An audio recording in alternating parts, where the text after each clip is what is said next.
Welcome to another episode of What's Up, Prof. I'm Martin Smith. This is Walter Veith. Hi, Martin. Are you well? No, I'm going to ask you, how are you today? I'm very well. I'm going to turn it around. Yeah, I'm good, thank you. No, you can't be, because the Bible says there's nobody good, no, not one. Okay, sorry. I am doing well. Fine. What are we talking about today? We're continuing our topic. Mm-hmm. We looked at the causes of disease last time, and we spoke about good blood and all of the thoughts out there.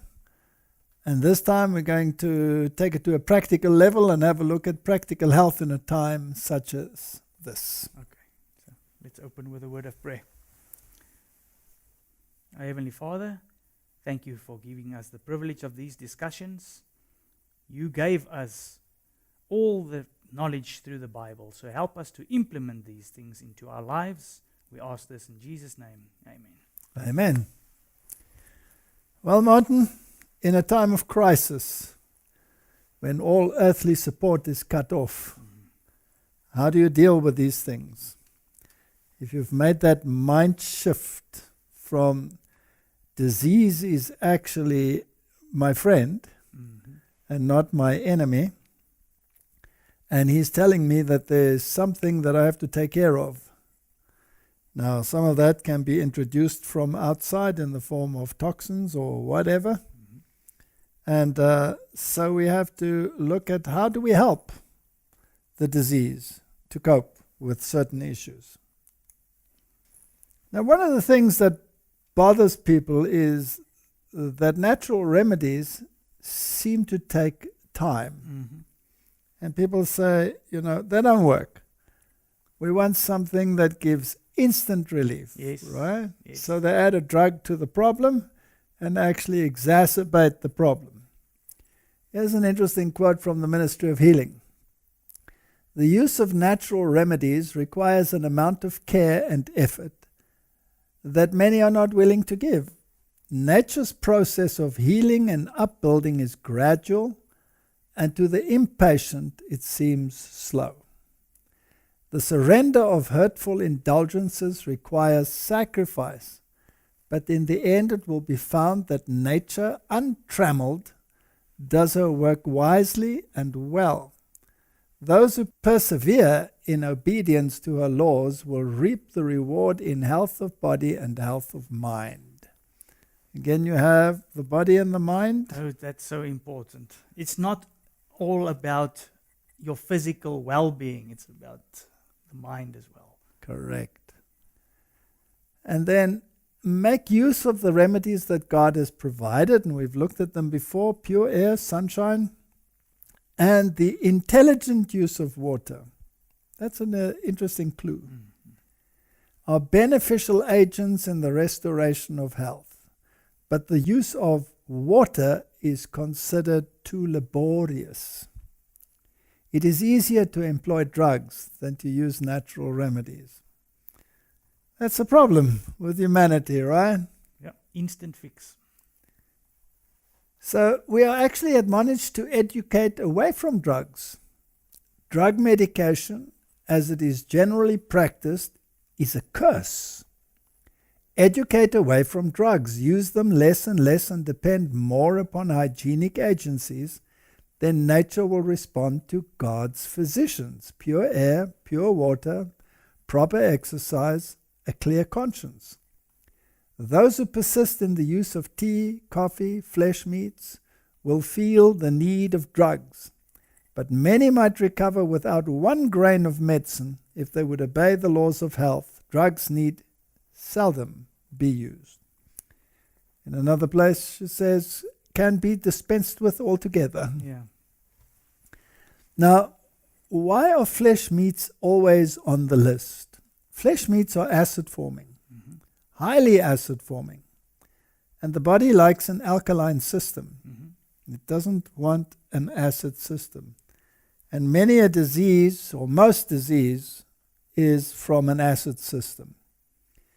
And since animal products like meat are highly acid forming, And some of the processed foods are highly acid forming, like cheese, for example, is one of the most acid forming foods in the world that you can eat, and therefore totally unfit for food. Those create the basis and the foundation for disease.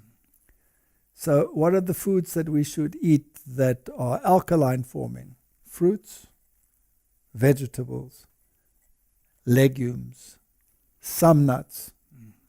Others are acid forming, but slightly acid forming. Now we also need acid forming foods because you need amino acids, and they're acids. Without them you can't build protein. So some acid foods are required, but the preponderance should be alkaline foods. Now what does it mean to have the intelligent use of water? Well, most of your body consists of water, right? And we talked about the oceans in our body, the interstitial fluid, the plasma, and the intracellular. Now, once all the metabolites end up in these fluids, they have to be removed from the body. Some are removed by the kidneys, some are removed by the sweat glands, and others have to be discarded in other ways. Some of them are ingested, macrophages, you get rid of them via the intestinal system, through the skin, or through the lungs. So how do we assist the body? Well, they're all dissolved in water, right? Correct. So if you can flush your system, that's one way of doing it. So the first thing you need to do is you have to make sure you drink enough water, so that you do not only have enough water to meet your needs, but also to flush the toxins out of the system. So most people would say you need about 2 liters of water a day. And if it's hot, and if you're working physically, you need more than that. So that assists the body to get rid of it. And what kind of water do you need? Yes, that's important. Yes. Now, nature supplies the best kind. Rainwater, artesian well water, spring water. Those are the finest forms of water that you can have. Now, water also has a particular surface tension. And cells need another surface tension. So there are surfactants that are added in the blood, proteins and other lipid compounds, to break down the surface tension, much like soap in water breaks down the surface tension, then you can dissolve dirt easier. So it happens in the body. So good water, spring water, artesian well water, rainwater.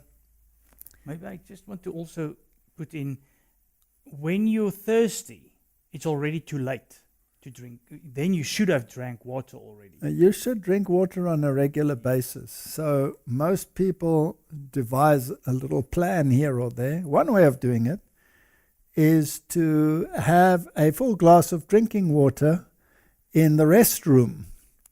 So when you release water, you replenish it immediately. That's a very good system.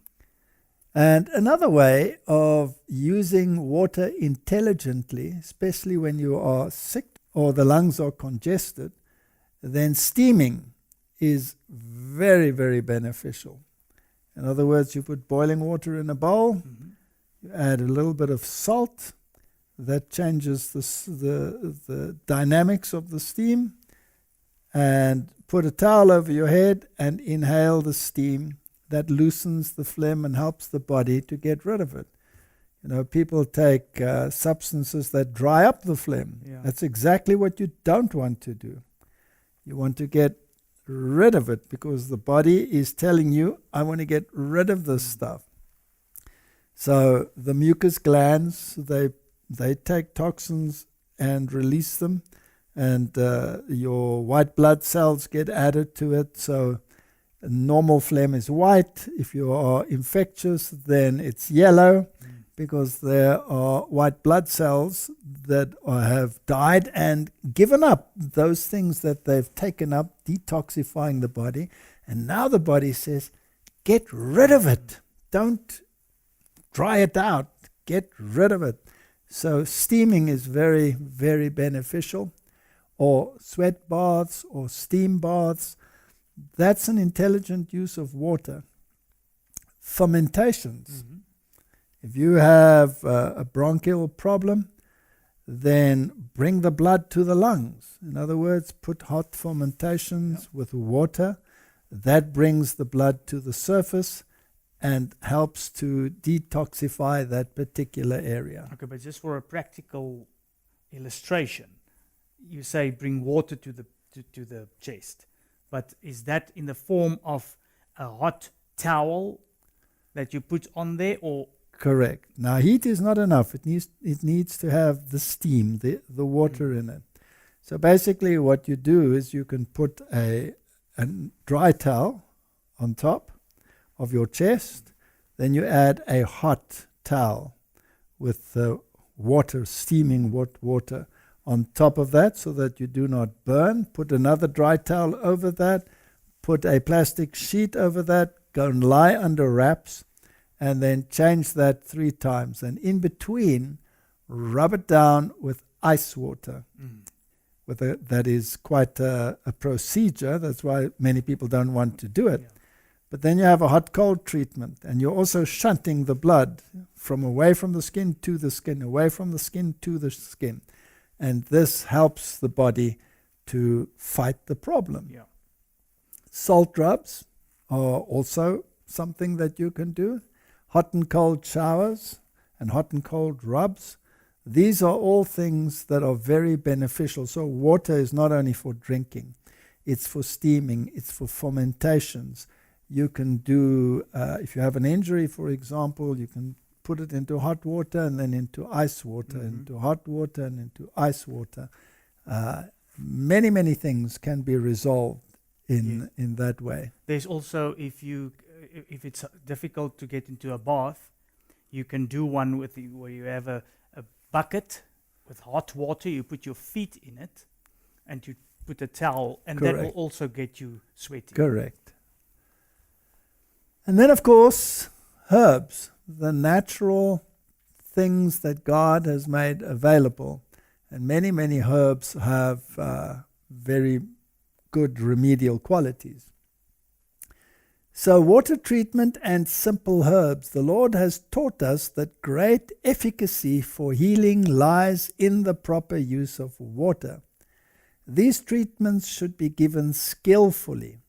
We have been instructed that in our treatment of the sick we should discard the use of drugs. There are simple herbs that can be used for the recovery of the sick, whose effects upon the system are very different from that of those drugs that poison the blood and endanger life. As we've discussed before, prescribed drugs are the number 3 cause of death as a consequence. So it is well known that that is the situation. And as we've also said previously, people take a drug to solve a particular ailment, and then they have to take a drug to take care of the side effects, which again produces new side effects. So they take another one to cope with those ad infinitum until they take a whole handful of pills and burden the system. So pure water is for drinking, it's for steaming, it's for inhaling, it's for sweat baths, it's for fermentations, salt rubs, hot and cold showers, etc. Now, there was a scientist, and his name was this one over here, Batmangelidi, but apparently you pronounce it Batmangelesh. Now, he was an Iranian doctor, a very interesting fellow, and he had his training in the United States of America. And after the revolution, he was in Iran, and they locked him up. And he spent much of his time in jail, and being a medical doctor, he was very busy trying to help all the inmates there. And he didn't have any medication to give them. And so he would prescribe water. If you have a headache, drink a glass of water. If you have this ailment, drink a glass of water. And many of them actually got better, right? The ailment went away. And so eventually he got so interested that he divided them up into groups. And the one group got treated like they regularly treat them in those facilities, and the other group was treated with his water therapy, and the results were astounding.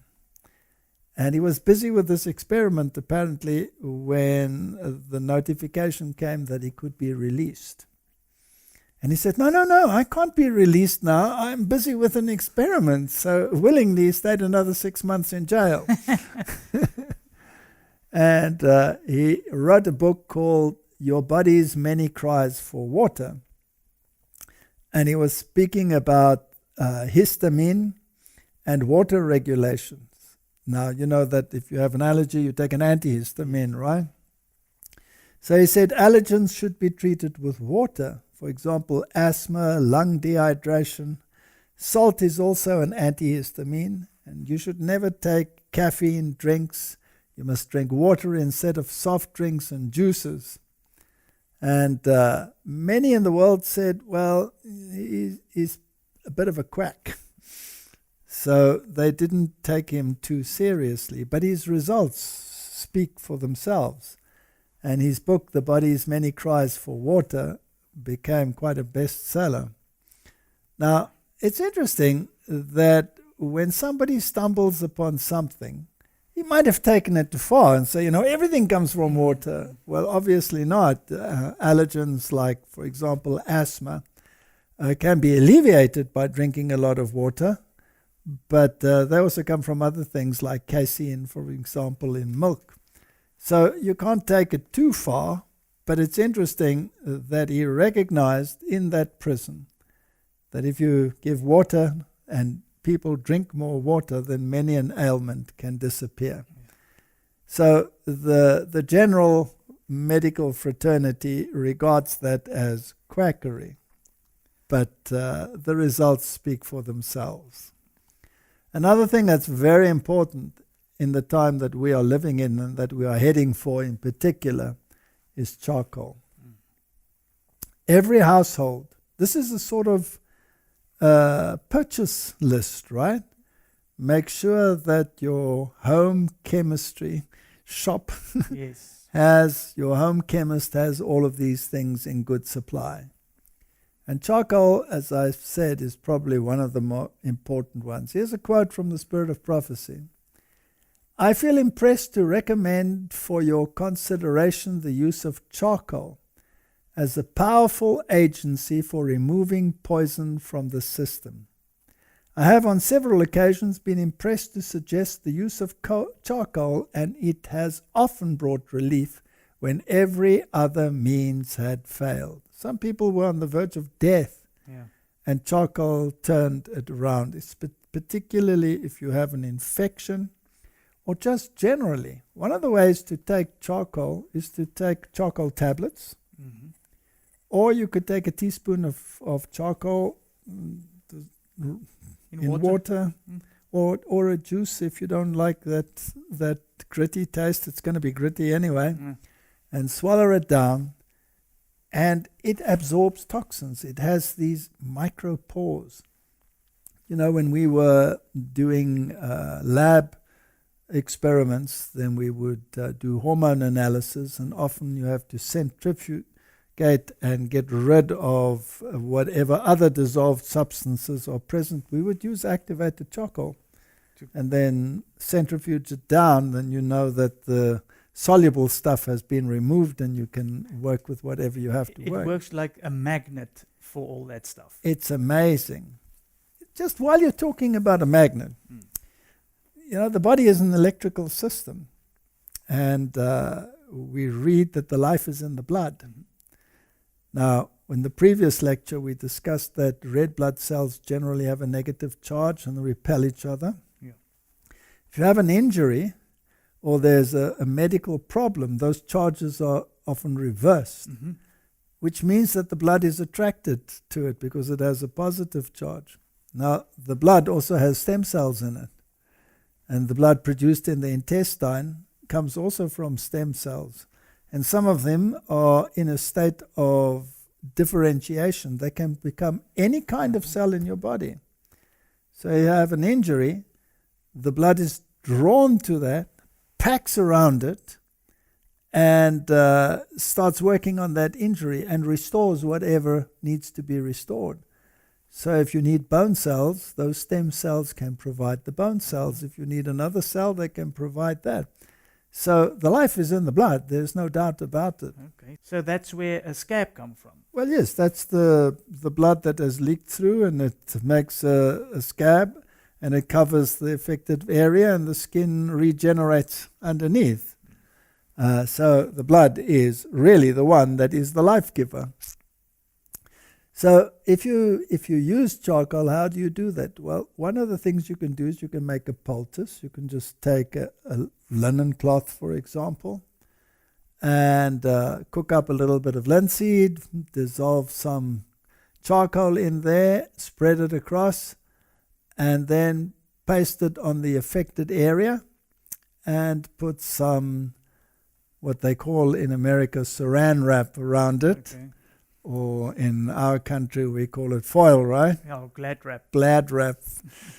And then that will absorb any toxin in the wound or in the affected area. But you can also make bigger ones and place them over the liver and draw out toxins, particularly, people that have smoked. That nicotine will draw right into that charcoal. Yeah, and even if you were alcohol drinker. Alcohol, any kind of detox that you want to do, a charcoal poultice is an excellent way to go. You can also put it on the kidneys. Absolutely, any affected area. And you sleep with it. You can wrap right around you and go to sleep with it or walk with it during the day, and then discard it because you don't want to have those toxins go back into your body, right? So you could take 2 or 4 capsules of charcoal a day. Charcoal is the preeminent detoxifier, and when taken on an empty stomach, works its way down into the intestines and activates a blood purification process known as interstitial dialysis. So it actually helps the body to draw those toxins right out. So that is a very important item to have in your first aid kit. Definitely. So let's have a look at herbs and naturopathy. How grateful to the invalids weary of city life, the glare of many lights and the noise of the streets, are the quiet and freedom of the country. How eagerly do they turn to the scenes of nature. How glad would they be to sit in the open air, rejoice in the sunshine, and breathe the fragrance of tree and flower. There are life-giving properties in the balsam of the pine, in the fragrance of the cedar, in the fir, and other trees also have properties that are health restoring. So here are a few simple little guidelines. We'll look at the science in a moment. Here's another tree she refers to. Again, take warm foot baths into which have been put the leaves from the eucalyptus tree. There's great virtue in these leaves, and if you will try this, you will prove my words to be true. The oil of the eucalyptus is especially beneficial in cases of cough and pains in chest and lungs. I want you to make a trial of this remedy, which is so simple and which costs you nothing. Now, it's interesting that a foot bath is often mentioned. Yes. Martin, the foot is the lowest part of the body, and the foot is the area that accumulates most toxins.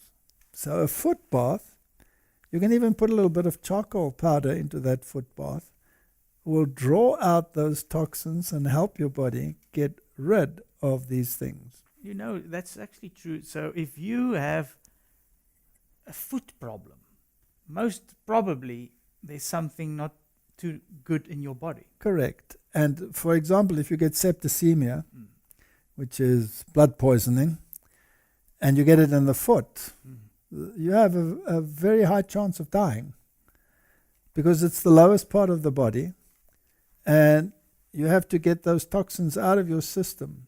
Now your feet concentrate them. Now, you can get them up through the lymph, but for that you have to walk. Now, people that have sore feet don't walk. And that is a problem because the lymph pumps are in your legs. Yeah. They are your lymph pumps. They pump the lymph up. And there are little valves which prevent it from flowing back, but you have to get it up until it goes back into the circulation and go through the whole process of cleansing it. So a foot bath is something that is worthwhile considering. So let's have a look at some publications. This is the National Library of Medicine. And it says pine needles contain suramin, which has been reported to be effective as an antioxidant, an anti-mutagenic, anti-tumor effect. And not all pine needles are good. We'll see that in a moment. But generally, these are the publications that have come out. So again, pine needles have remedial substances. And one of them is suramin. Let's just look at some others. Here's an abstract. We don't have to read it all from this publication. Pine needles, Pinus densiflora, have long been used as traditional health-promoting medicinal food in Korea. To investigate their potential anti-cancer effect, antioxidant, anti-mutagenic, anti-tumor activity were assessed in vitro or in vivo. Pine needles ethanol extract significantly inhibited iron-induced lipid peroxidation and scavenged radicals in vitro. So it's very effective. We don't have to read it all. Just to show that the science backs the statement. Correct. So what's good about pine needle tea? Pine needle tea has a pleasant taste and smell. That's a good start. It is rich in vitamin C, 5 times the concentration of vitamin C found in lemons. Yeah. Can bring relief to conditions such as heart disease, varicose veins, skin complaints, fatigue. Boost the immune system, of course. Can help infections. It contains high levels of vitamin A, which is good for eyesight, improves hair, skin regeneration, etc. It's an expectorant for coughs to help relieve chest congestion. It's also good for a sore throat. They say it brings mental clearness. Well, if your blood is improved, then your mental clarity will improve. You know, we discussed in the last one clumping. That reduces the oxygen supply. Yes. Well, if you do that and you cut your oxygen supply by half, that means your brain is getting half of what it needs, right? 1 cup of coffee, 40%. 40% reduction. You don't want to do that. You want to have a healthy mind. For a healthy mind, you must have healthy blood. Yeah. Can help with depression. That could be secondary as a result of a better supply of oxygen to the brain. It's good for blood pressure. So all of these things. Okay, so pick some pine needles, let them soak in boiling water on your stove, and it'll add a crisp pine smell all over the house. So here they say the eastern white pine makes a great tea, but you should try and avoid cypress and yew trees as they have toxic needles.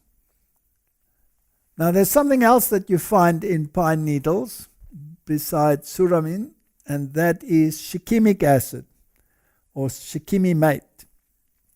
And there are toxic pine needles, as we've said. Be careful when drinking pine needle tea. Drink the oil and the resin that accumulates too.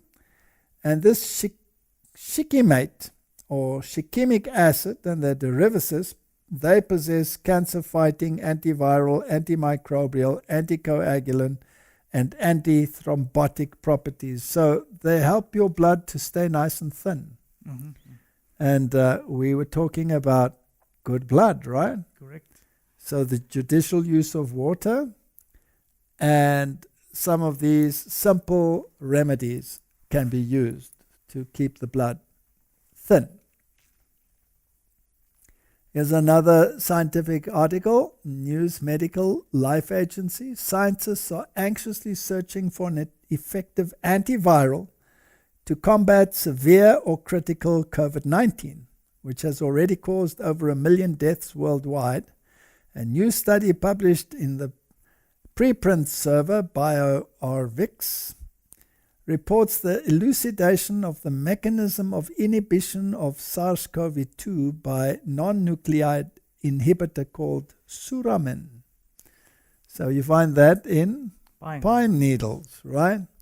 Now we do not have to talk about the mechanism as to what is primary. Did it come from outside or did it come from inside? If you are aiding the disease, then you won't need to respond as vigorously to the disease. Yes. So in that way, it'll be, let's call it, antiviral. Suramin also has been shown to be an inhibitor against a wide variety of other viruses. So basically what the science shows is that you reduce the output of these substances if you think they come from outside. And if you think they come from outside, the same applies. That's it. It doesn't matter what you think about it. It can work. It helps. Correct.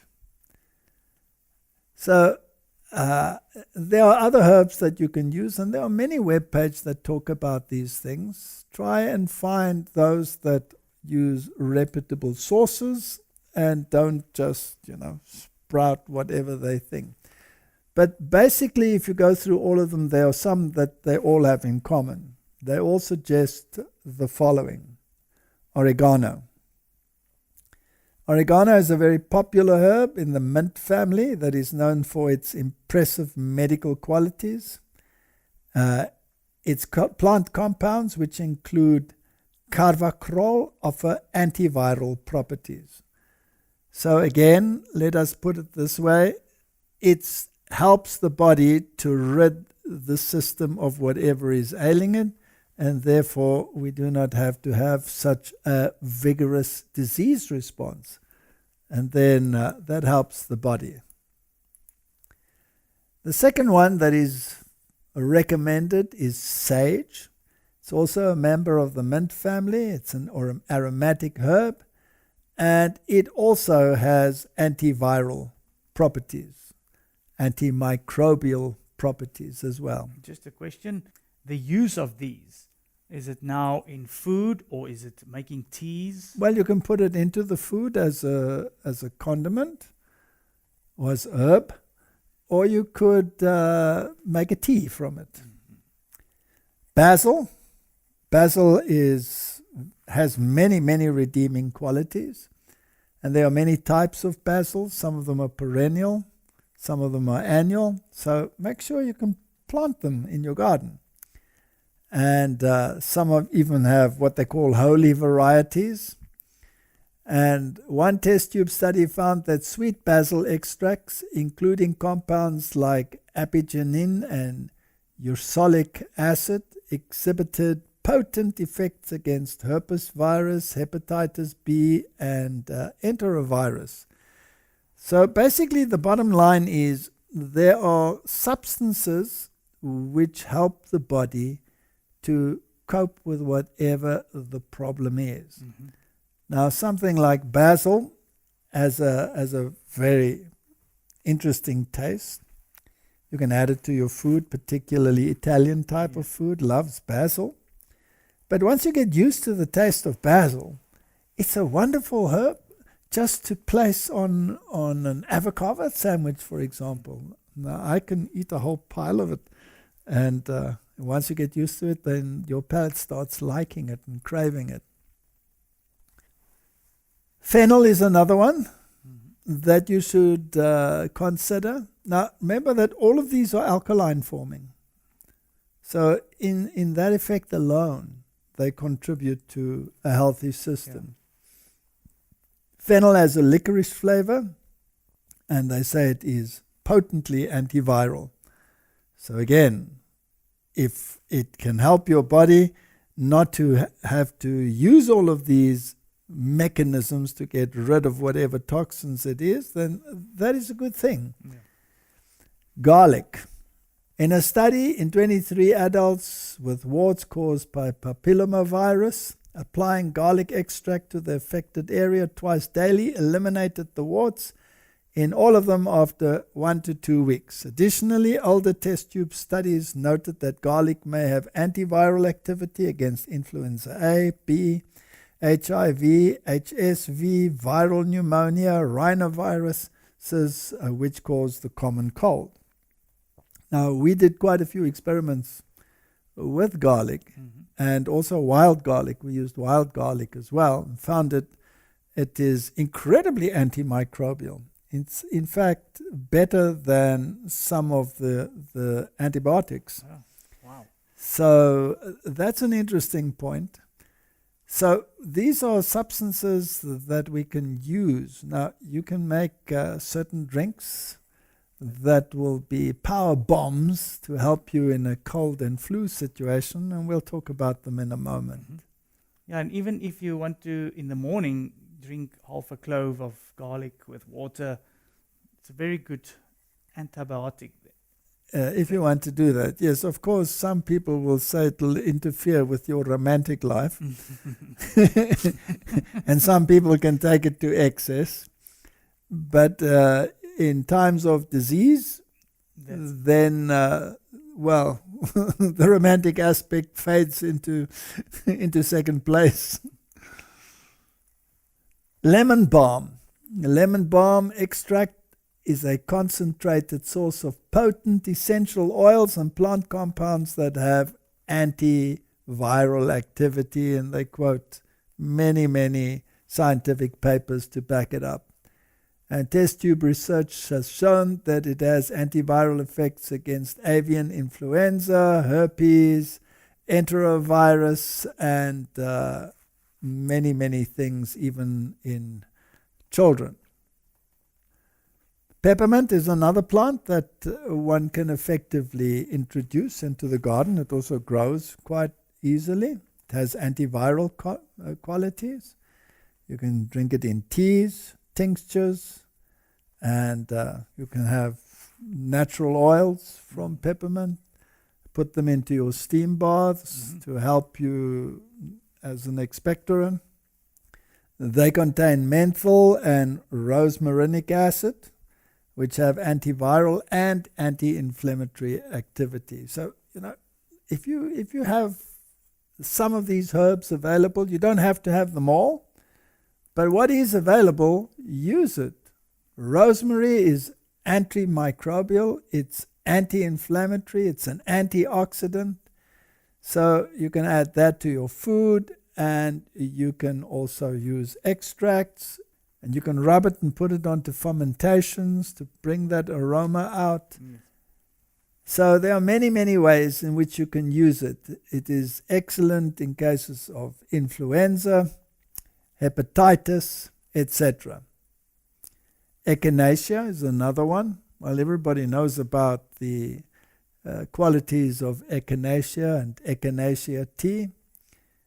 Again, it's very effective in viral infections, influenza, and Echinacea purpurea is thought to have immune-boosting effects as well, making it particularly useful for treating viral infections. So the natural things that God has provided not only helps you to rid you of the toxins, but also supplies the very compounds that you need to boost your immune system.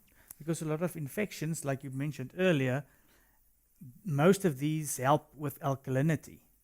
And a lot of infection inside of your body comes from acidity. Correct. And what's also practical about these that you've shown is anybody can grow this. Yes. You can grow it in a pot outside on the porch. We have one patch in our garden where we grow as many of these as we can. So rosemary, sage, basil, all of those grow readily in our garden. Elderberry is, for many people, in case of influenza, the go-to. Mm-hmm.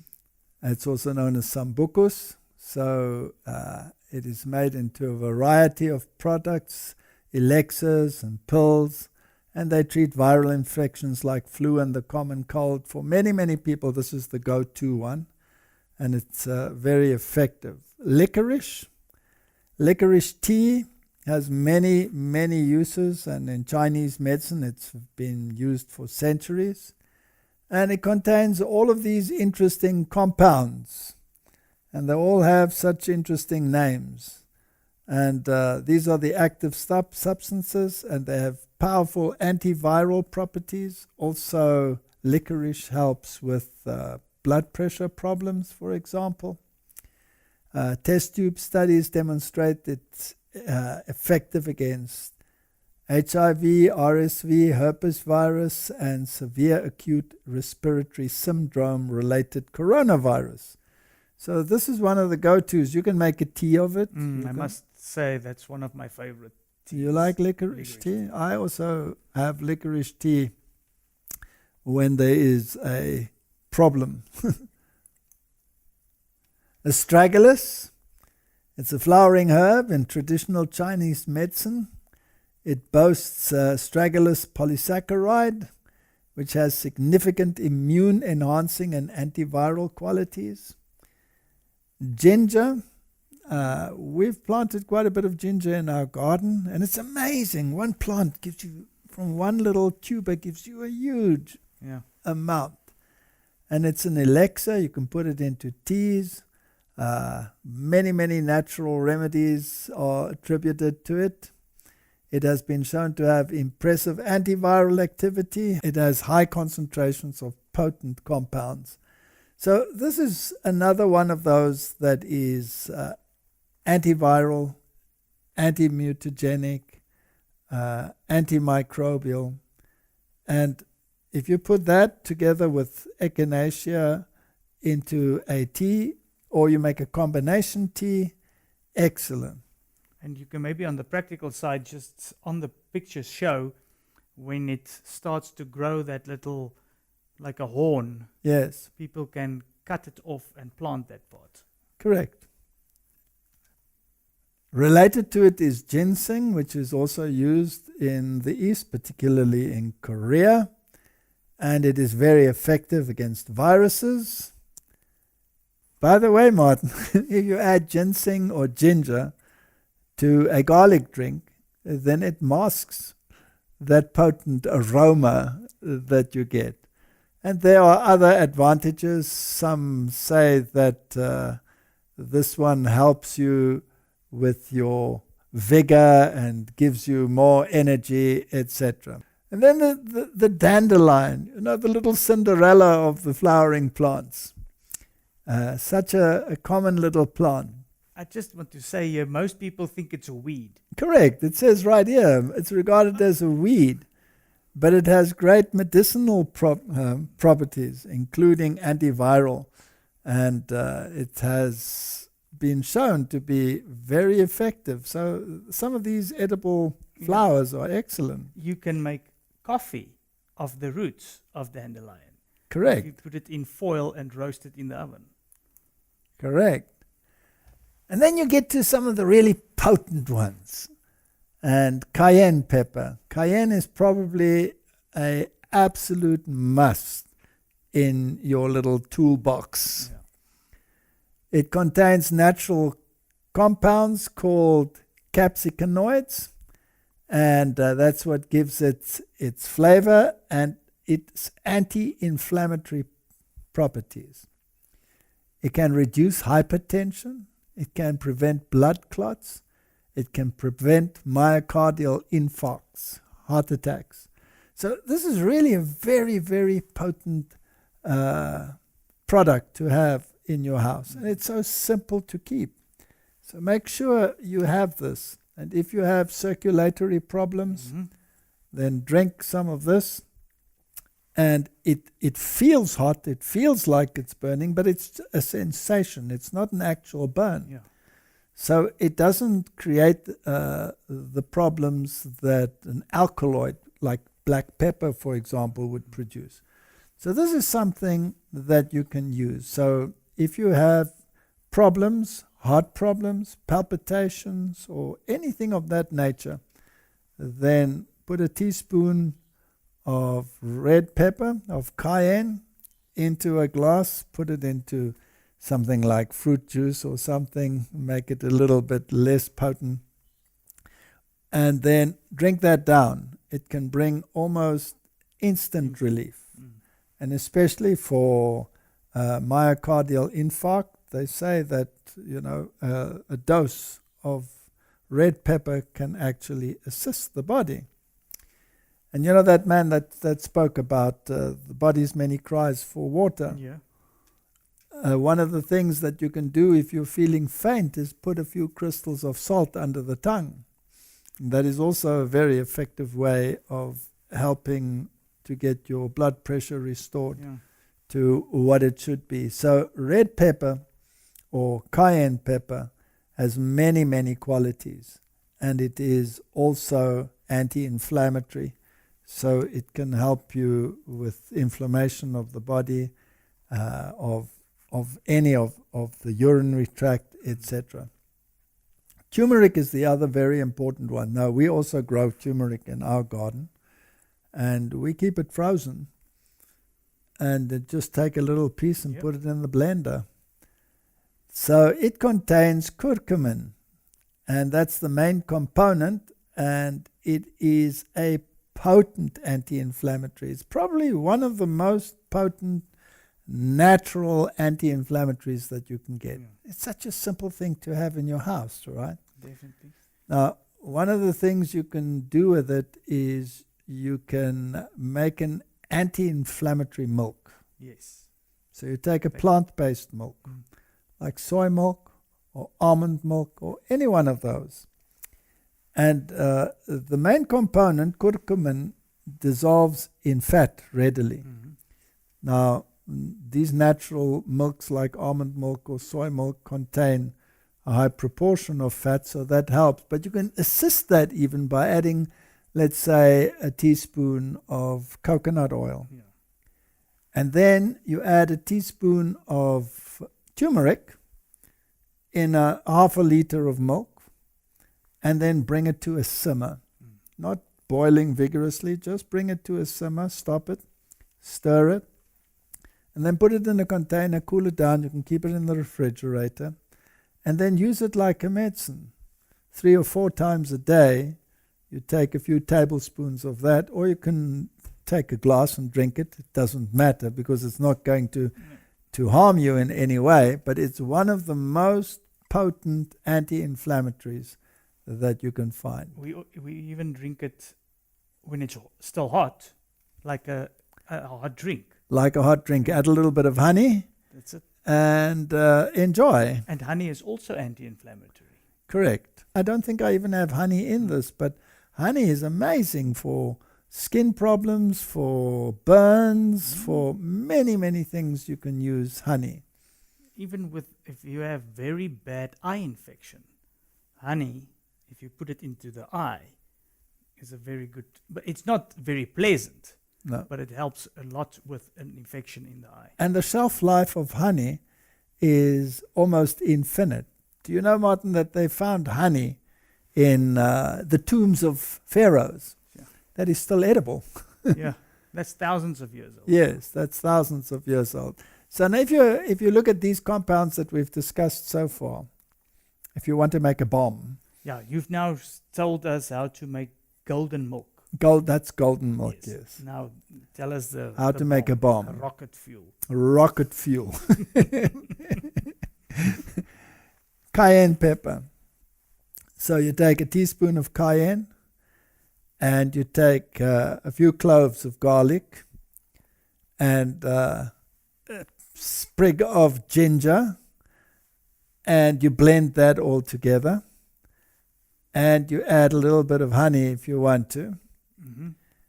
And then you take that and turmeric and you put it all into that blender and to make that rocket fuel, and then you down it in one shot, and you feel the fire coming out of your ears. You can just see those enemies being destroyed, and that is something that helps in many, many cases.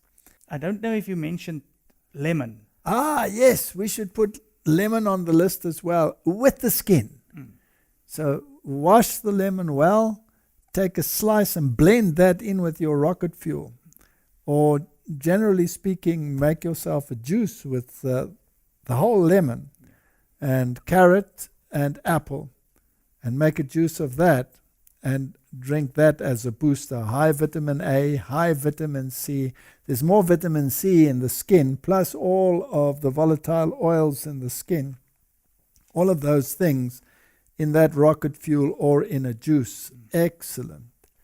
Now, stinging nettle is an amazing plant. It's anti-inflammatory, it's anti-allergen, it detoxifies, it is effective for treating prostatic hyperplasia, that's enlarged prostate. But it's important to note that for that you need the roots. The roots are more effective than the leaves. Both work, but the roots are just better. So to have a tea from stinging nettle roots. And blood sugar control, it lowers blood pressure, and it is a detoxifier par excellence. So if you have an ailment that involves inflammation of any kind, that is probably one of the go-to teas that you should have, and it really helps to cleanse the system. And then the simple nasturtium. What a powerful little plant. We planted a patch in our greenhouse, and it grows magnificently. You can use any kind, the general one that is on the picture here, or the variegated one which has the little streaks in it. It's potently antimicrobial and anti-inflammatory. And you want to look at some of the evidence. Here are some scientific papers. Antimicrobial and anti-inflammatory activities of the volatile oil compounds von Tropeleum maius, the nasturtium. And it comes from the Journal of Biotechnology.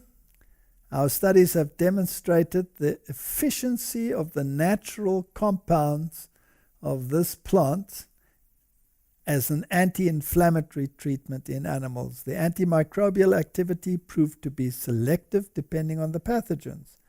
The results are in agreement with those of other studies. Our results supported the selection and utilization of these compounds as antimicrobial agents in the treatment of infections with microorganisms resistant to existent antibiotics.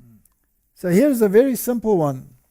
It has a sharp, peppery taste. You can eat the flower, you can eat the leaves. So when we have a problem, we go into the garden, and we take a leaf or two and chew it. You can chop them up into your salad and give it sort of a peppery taste. You can eat the flower as is. Just make sure there's no bug in it. The bugs like it too. If you get one of those stink bugs in there, I don't think it's going to be that great. But what's interesting for me is that it says there, also with microorganisms resistant to existing antibiotics. It's the same like garlic. It is also effective in that region. But this plant is amazing. So you, 2 or 3 times a day, you go in there and you pretend you're a grazer, and you eat a leaf, and you eat the flower, and that is the same as taking medication, but it is not harmful and doesn't have side effects. It's amazing. Amazing. You see, if it's God's natural way, it's always the best. Correct. Another important one to have around is St. John's wort. Now, particularly for mental problems and depression, St. John's wort is amazing. So, seasonal affective disorder, that's people that become depressed when it becomes winter, for example. So it's a mood lifter. Yeah. Without drugs. You get mood lifters that have other side effects that you don't want. Now, St. John's wort doesn't fall into that category. It supposedly helps with obsessive compulsive disorder, OCD, and social phobias. Basically, it is an anti-anxiety product. So it's a useful one to have in your medicine chest. And then golden seal. Golden seal is a miracle herb. It is praised for its antibacterial and anti-inflammatory properties. It is used to treat skin disorders, lack of appetite, heavy or painful periods, sinus infections, indigestion, and other inflammatory or digestive disorders. It is considered a natural antibiotic and is often combined with echinacea and promoted as an item to strengthen the immune system. So it's a very potent one. You can, of course, get the tincture. Then you take about 10 drops 3 times a day in a little bit of water.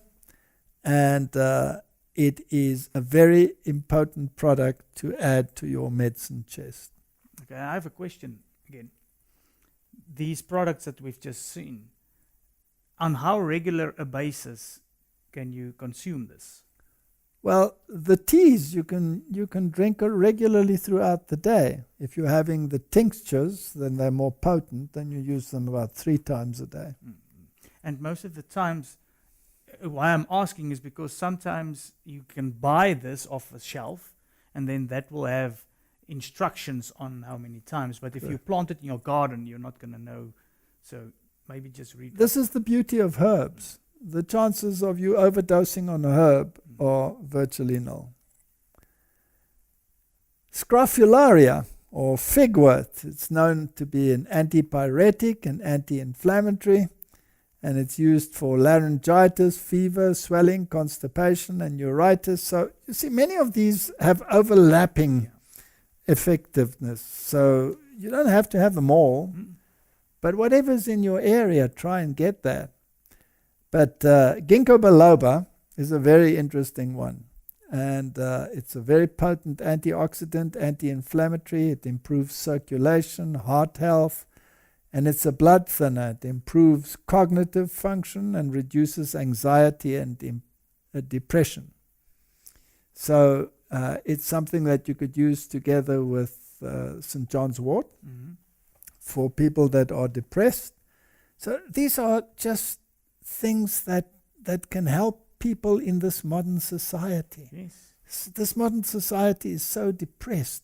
Just think of all the antidepressants that people use. That's the number 1 drug in the world. Yes, St. John's wort, ginkgo biloba. Now, when I used to fly a lot, I used to get flight thrombosis. I had flight thrombosis about 3 times from all the flying that I did. So the lockdown was very good for me. But then I would make sure when I fly that I take ginkgo biloba. Yeah. And if I go on a long trip where I sit, I'll take ginkgo biloba. Ginkgo biloba is an excellent product. You get it in a tablet form, and just take 1 or 2 tablets a day, and away you go.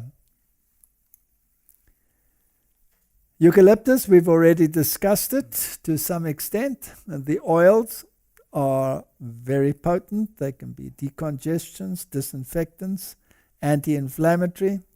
And tea tree oil falls into that same category. It's also anti-inflammatory, antibacterial, antifungal.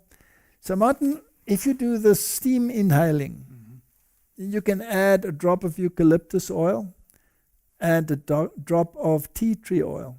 It's very disinfectant. And together with the steam, it helps you to get rid of the problems that have occurred in your lungs. And particularly with these diseases that we have today, like the corona, it makes a very thick mucus. Yeah.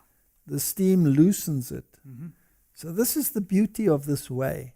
You're not fighting the disease, you're helping the disease. Yes. So your body is throwing out whatever it is throwing out.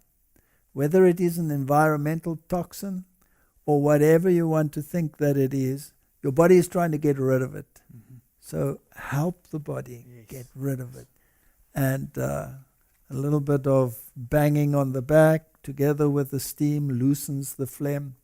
Repeat it 1 or 2 times. You'll have coughing spells like crazy, if you put a little bit of eucalyptus or a drop, just one drop is enough. Don't put more because it'll overwhelm you.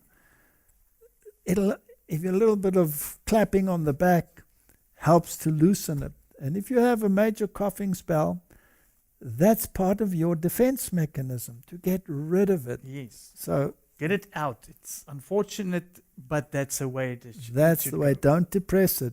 Help the disease. Don't fight the disease. Lime blossom, Lindenblüten tea is amazing. It relieves anxiety.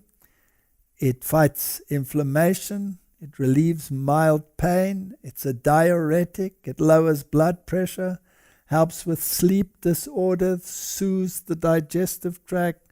So here is something that if you are fighting disease, this is an excellent tea, because not only does it fight the inflammation, it gives you that calmness so that you can sleep. Yeah. And that's what the body needs. It needs rest. You know, people don't understand that you have an anabolism and you have a catabolism. The one builds up, the other one breaks down. Now, when you go into sleep mode, you're in catabolism.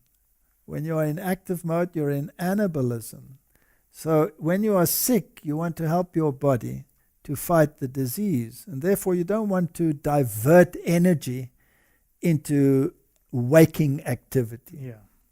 Rest, sleep. Do what the body tells you what it wants. So if I'm understanding correctly, in the catabolism state, you get rid of stuff. That's why you sleep so much when you're sick. Correct. Yes. Saw palmetto. Here's another interesting one. It prevents hair loss, mainly by converting dehydroepiandrosterone, the testosterone balance, so it improves urinary tract. I should have had that when I was younger. Hair loss. You might have solved your problem with your hair loss. It helps for prostate hyperplasia. It regulates testosterone levels, and it's anti-inflammatory. So sometimes you can combine things. So for example, if you have prostate problems, saw palmetto is one that will certainly assist in that, but you can combine it with others, and I'll show you some in a moment, like buchu, for example. We'll come to that. And it's anti-inflammatory. So saw palmetto is a very good one to have around. And if you combine it with something like buchu has quite a pungent flavor, and it takes some getting used to. But it's an excellent medicine. It's a disinfectant for the urinary tract, and it helps with bladder infections, cystitis, infections of the urethra, the prostate, kidney, reduces hypertension, arthritis, rheumatism. It's really a wonderful, wonderful plant. Now, when we lived in the Cape, which has a winter rainfall, it likes cold temperatures and wet winters. It grew up in the mountains, so we had a regular source. These days, we don't live there anymore, so we have to buy it in the form of tea. It's an excellent one. So one of the go-tos. So this one you combine with saw palmetto. Yes. And you can also use it, as you say, for all urinary tract infections, and it is a great cleanser. So any one of these combinations, amazing what you can do. There's also another one, chamomile flower. Yes, the chamomile. I think I didn't even put it in here, but chamomile, yes, it's also calming. Yes, very, very good for when you want to have a good night's sleep. Sleeping disorders. So also mild pain. It works for that as well. Yeah. So together with lime blossom tea. I'm sure that will be a good combination. Another one that you can use for sleeping disorders is passion flower. Okay. The grenadilla flower, passion flower. So passion flower tea, chamomile, and lime blossom tea. If you add those three and you make a concoction tea, then that is a sleep recipe. Yeah. So these are the kinds of things you can do in a time where you will need a strong immune boosting system. And by the way, Martin, if you have had these diseases and you're debilitated, or even if you're vaccinated and you feel that you have side effects, then help your body. Use charcoal, take the charcoal, and make sure you have the following vitamins and minerals at hand. These are the ones that I would consider to be on the top of the hit parade in terms of what you need. Selenium, magnesium, and zinc. Those three. Selenium, a natural source in the plant world, Brazil nuts are a very good source. But you can buy supplements.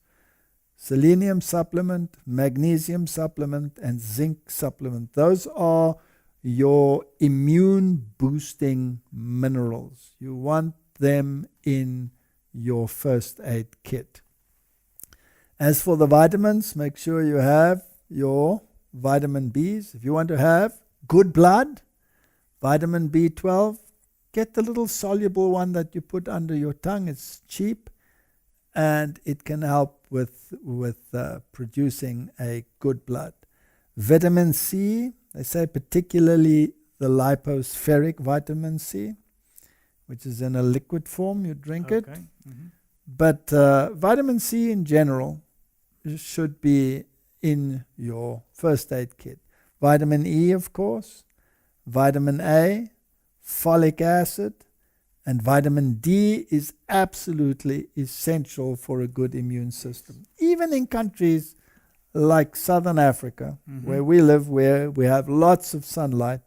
I mean, look at yourself today. Your body is covered in clothes. You're not sitting outside producing vitamin D because a lot of our work is indoors.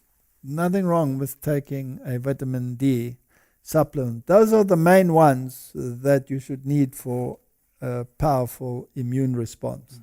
And if you take all of those together with charcoal, then you can alleviate many of the unwanted symptoms that are prevalent in the world today. Maybe just important, don't take it at the same time as charcoal. A little bit, because otherwise the charcoal will absorb. Correct, yes. There you must use your common sense. Charcoal is something that absorbs everything. So take that first, wait a few hours, and then take your supplements. And then another important thing, Martin. Thousands die from neglect of human kindness. Love, kindness, touch. There's an interesting story about this hospital in India where they practiced these things during the crisis that the world has experienced, where they gave personal touch, natural remedies, lots of water, and lots of kindness. And people were not nearly as sick as those in the general environment where there was no contact whatsoever, social distancing, fear, and all of these things. Love, kindness, and touch are some of the most important things that you can think of. And this is something that the world is lacking. The love of many will grow cold. And now with this whole scenario, that's the last thing that is prescribed. The last thing. And it's one of the most important. I mean, if you remember, the previous one we actually showed Gibraltar, the island of Gibraltar, and they are fully vaccinated, 100%. But with their lockdown now over the season, they said, don't touch each other, don't hug. So I wonder how many old people died because of lack of human kindness and touch in the last year. This is something that stands as a record against humanity. Psalms 18 verse 35 thou hast also given me the shield of thy salvation, and thy right hand has holden me up, and thy gentleness has made me great. It's one of the attributes of God is gentleness. And the fruits of the Spirit, as we know, are love, joy, peace, long-suffering, gentleness, goodness, faith, meekness, temperance. Against such there is no law. No law. But, sometimes governments make laws against these things. Unfortunately, the reverser of everything, what do you always call it? I call him the master of reversal. Then it is natural that he will go against what if God says love, kindness, touch. Correct. And here is a letter in the spirit of prophecy. Remember that human kindness is not an unfailing spring, but a spring which must be supplied from the fountain of life, or it will run dry. The fact that God has been removed out of society is responsible for the lack of human kindness.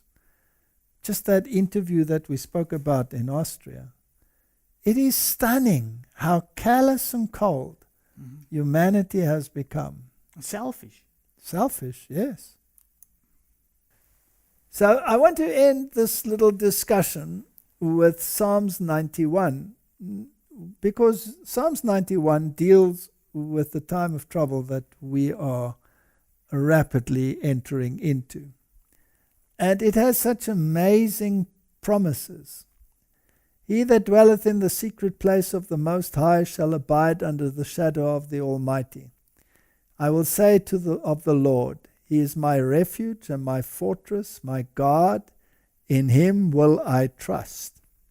This is the first attribute. You have to learn to trust God. Surely He shall deliver me from the snare of the fowler and from the noisome pestilence. He shall cover thee with His feathers, and under His wings shalt thou trust. His truth shall be thy shield and buckler. And you shall not be afraid for the terror by night, nor the arrow that flieth by day, nor for the pestilence that walketh in darkness, nor for the destruction that wasteth in noonday. It's interesting that the pestilence walks in darkness, right? It's associated with evil. I don't think we should go into that, otherwise we could get into trouble again. But people should really start thinking. Logically. And then this promise, 1,000 shall fall at thy side and 10,000 at thy right hand, but it shall not come nigh thee. So there are certain things that we can do to help us in a time such as this. And if we make a little study of how to use natural remedies and apply these simple means together with human kindness and human touch, you'll see what a difference it can make. Especially in the time that we are living in now and we are going into. And in a time when this will be the only means left to help people, because the other will have been exhausted. Let's pray. Heavenly Father, you are the author of life. You are the designer. You know what we need.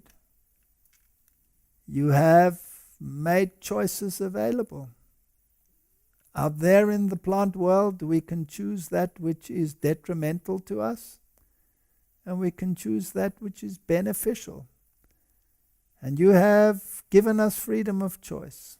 Help us to make right choices, to use the right plants, the right herbs for the needs of the body in the time that we are living in. Thank you for these tokens of your care. May we appreciate them and use them. In Jesus' name, amen.